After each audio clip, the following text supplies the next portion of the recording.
Good evening. The Saanich Peninsula Co-op is accusing a number of people in Central Saanich of conspiracy. The co-op says the group is trying to stop or delay a new grocery store from being built on the peninsula. The battle has now made its way to the Supreme Court. A-News reporter Stephen Andrew has the story.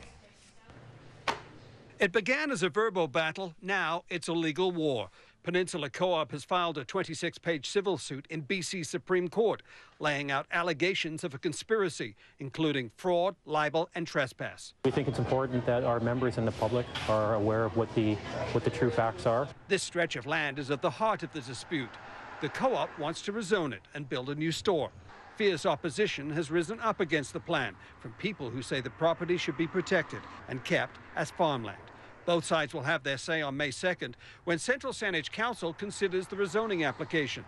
But it's what happened here on November 29th and 30th last year that has the co-op fighting back in court. Somebody placed a fake for sale sign over this zoning application. They even sent fake releases out to the media and set up a fake telephone number, trying to dupe media into believing it belonged to the co-op's general manager.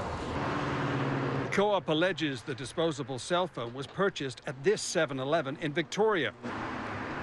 The co-op believes the man who purchased the phone is Chris Painter, one of the defendants. We thought that there was some fraudulent activity, and based on the seriousness of it, we pursued it from a criminal perspective and from a civil perspective. The claims that are in the lawsuit are against me. There's absolutely no merit and no truth to them. I had nothing to do with the hoax. Alicia Cormier is another defendant. She says the lawsuit is an attempt to silence those opposed to rezoning farmland. The growing opposition to this development application on prime farmland will continue to grow, and I think that the co-op will listen. Peninsula Co-op is seeking financial damages and an injunction preventing Alicia Cormier and her co-defendants from making further statements that the co-op alleges are defamatory.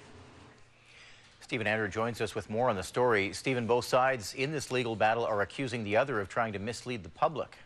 Yes, that's true, Eric. I mean, Alicia Cormier, one of the defendants, alleges that Co-op was trying to mislead when it placed this ad into one of its newsletters.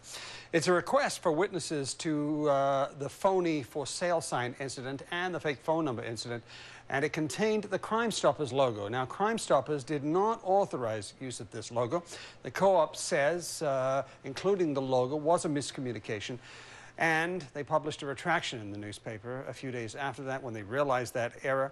That retraction was written by the Crime Stoppers board. Now, also, Eric, in the interest of full disclosure, we would like our viewers to know that Alicia Cormier, a defendant in that lawsuit, is related by marriage to a staff member here at A-News. However, that person has no involvement with our coverage of this story. Eric? Stephen Andrew reporting. Thank you, Stephen. You're welcome.